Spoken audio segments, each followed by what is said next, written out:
Hari ini kita akan belajar, saudara, mengapa Habakuk Watchtower.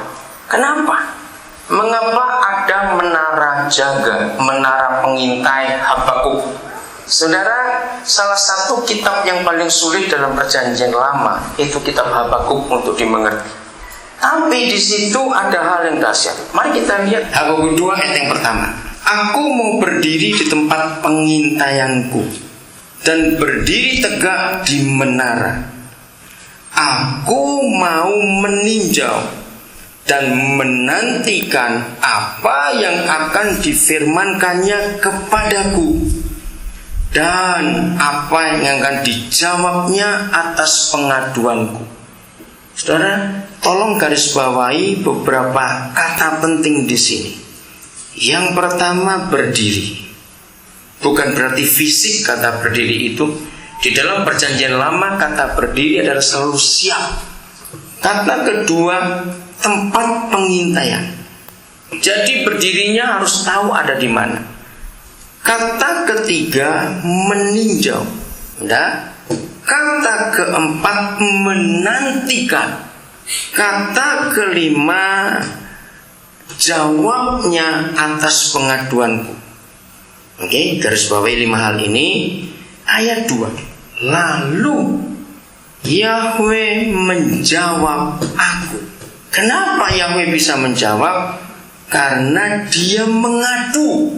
Ini penting. Di mana dia mengadu? Di menara tempat pengintaian. Dalam posisi apa? Berdiri. Lalu apa motivasinya Yahweh menjawab? Nah, ini yang penting. Meninjau. Saudara, kita harus lihat ini. Meninjau dan menantikan. Baik, bagi beberapa saudara yang baru bergabung dengan Habakuk Watchtower ini, di sini kita tidak diajar untuk berdoa hanya minta, lapor, dan melontarkan kata-kata ke udara. Tidak. Kalau saudara naik ke ruangan atas mereka, itu ada peta, ada koran, ada macam-macam. Kenapa ada barang-barang itu? Karena cara kita berdoa itu beda dengan agama apa saja di dunia. Semua agama di dunia yang umatnya berdoa kepada Tuhan mereka itu cuma satu arah. Hanya dari pihak umat manusia yang melontarkan kata-kata ke udara. Setelah itu selesai. Kalau kita tidak, di dalam doa kita itu ada 2 yang penting. Mengadu dan meninjau. Meninjau dan mengadu. Kita tutup dulu, nanti saudara bisa kembali ke situ. Kita lihat Kejadian 18. Bagaimana pada waktu itu Tuhan berurusan dengan Abraham, ya. Kejadian pasal 18. Ini sebagai peneguhan. Ini penting sekali. Oke, Kejadian 18 20 21. Sesudah itu berfirmanlah Yahweh, sesungguhnya apa? Baca Alkitab saudara. Banyak keluh kesah orang tentang Sodom dan Gomora. Garis bawahi. Hebatnya saudara, zaman itu kan belum ada orang percaya kepada Tuhan. Betul tidak? Apalagi di negeri Sodom dan Gomora. Oke, walaupun kita tidak tahu orang-orang yang berkeluh kesah ini dari mana, nggak dijelaskan. Tapi pokoknya ketika generasi itu bengkok, bejat, rusak, ada orang-orang yang berkeluh kesah. Nah, saya percaya ini bukan orang-orang benar. Betul tidak? Mereka ini bukan orang-orang percaya, tapi masyarakat biasa, saudara. Ini yang perlu kita pakai metode ini. Mereka berkeluh kesah. Mereka mengadu kepada Tuhan. Nah, bayangkan kalau Tuhan aja mereka aja nggak percaya, berarti mereka tuh ngadunya ke Tuhan yang mana? Kan pertanyaan juga, bukan? Tapi Tuhan yang benar itu mendengar keluh kesah mereka. Saya ajak saudara berpikir fakta ini, saudara. Ini sangat-sangat menyedihkan. Injil Yesus Kristus Tuhan sudah terbukti. Injil Yesus Kristus Tuhan kalah dengan narkoba dan pornografi. Jawab iya atau tidak? Kenapa? Mengapa orang lebih suka narkoba dan pornografi daripada Injil Yesus? Coba kita sambil ini saja. Tiap hari kita tuh dengar, tiap hari lebih dari 5-7 berita tentang penangkapan barang itu. Tiap hari kita dengar juga orang mati gara-gara itu. Tiap hari kita dengar orang diadili gara-gara barang satu. Semua aja, saudara pakai logika begini. Ini sebagai ilustrasi. Kalau suatu hari kita sebagai orang tua, kita nonton TV, tiba-tiba ada berita di suatu SD di daerah rumah kita. Hari itu ada pembagian gratis biskuit sebagai promosi. Setelah dibagikan, diterima oleh anak-anak SD sekolah itu, ternyata mereka keracunan. Nggak ada yang mati, juga nggak ada yang opname, nggak cuma mual-mual pusing saja. Ringan bukan?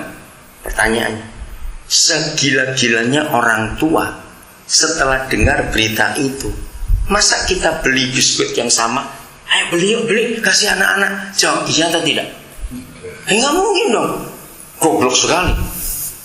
Nah, mengapa berita tentang narkoba yang jelas-jelas dampaknya kayak apa, hasilnya seperti apa, mengapa pengedar, pemakai, pengguna semuanya, pembuat barang itu kok nggak makin berkurang?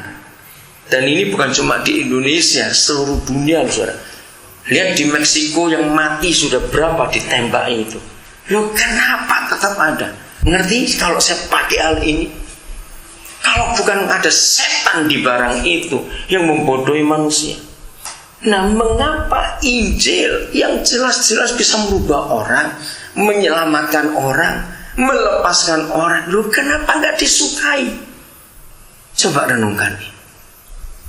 Kelakuan Sodom Gomora itu ada yang berkeluh kesah ke surga. Padahal yang berkeluh kesah ini jelas bukan orang percaya. Dan kepada Tuhan siapa juga nggak jelas. Tapi yang benar itu nangkap keluh kesah orang itu. Nah, yang saya mau katakan begini. Bukan orang benar saja berkeluh kesah mengadu ke surga. Surga dengar. Masa gerejanya nangis Tuhan nggak dengar? Boleh saya balik dengan kata itu? Mari kita sadar. Maaf jangan dan tersinggung, tapi saya mau ngomong apa adanya.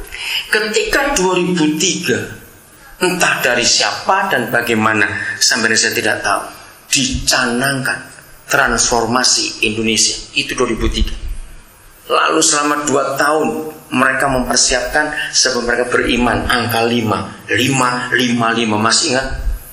Ya toh, 5 Mei 2005 mengadakan gerakan doa di puluhan kota di Indonesia.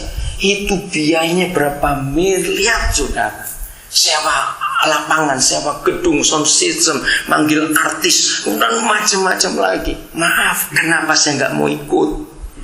Sebab saya tahu ayat ini.